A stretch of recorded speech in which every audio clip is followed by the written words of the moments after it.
James LeVar looks out into the crowd of businessmen. All of them, industrialists, capitalists, inventors.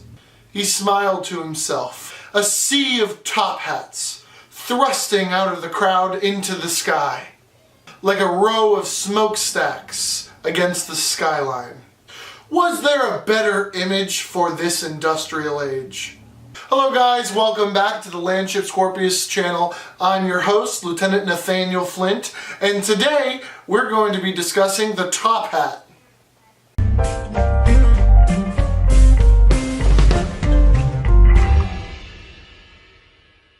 The top hat is a symbol of the industrial age and a staple among steampunks. Some even call it the first modern hat. It swept the European world by storm. It was a symbol of the European power for many years. And you can still spot it in use today.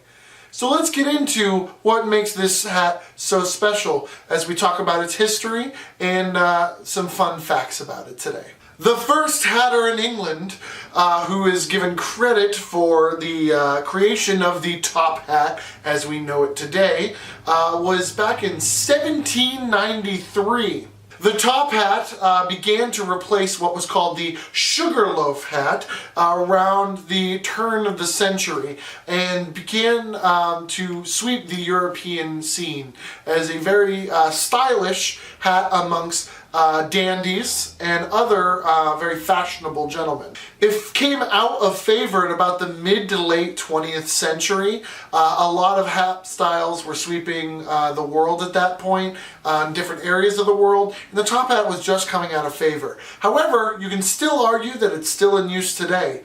Many nations, and especially in European nations, still use the top hat as a form of formal dress, as well as a must-have for many ceremonial dress uniforms. A top hat, as you might see, is a very simplistic sort of hat. It's got a round crown and a very tall crown, where it kind of gets its nicknames and several different names. It's got mostly a short brim. Some of them have a little bit wider brim, and some of them have a very short, almost non-existent brim. But for the most part, they have this kind of mid-level short brim, a little bit of rounding towards the sides, and sometimes they're just rounded up all around. Nowadays, you can almost always find them in a type of wool or hard mixed felt. Back when they were first invented, they were actually used beaver fur, which gave way to the beaver hat, but with a brim it's a little bit more of a top hat. That ran out of style around the decline of the beaver industry, and no one's quite sure if they stopped using beaver fur because there was a decline in the beaver hunting industry and beaver populations, or if the beaver populations and everything declined around the same time that they stopped using the beaver hats. There are many different nicknames for the top hat. There are the stovepipe hat, they call them toppers, the chimney hats. There's many different forms of nicknames. A lot of these came into their own, became names of styles of top hat, which we will cover on this channel a little bit later on.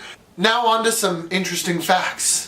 One of the most famous top hat wearers, and definitely in the United States, is one President Abraham Lincoln. He had a very tall version of the top hat around the era where top hats were a little bit getting more ridiculous. They wanted to make them bigger, taller, fancier as a way of dress. He was known as having and popularizing a very tall version of the top hat.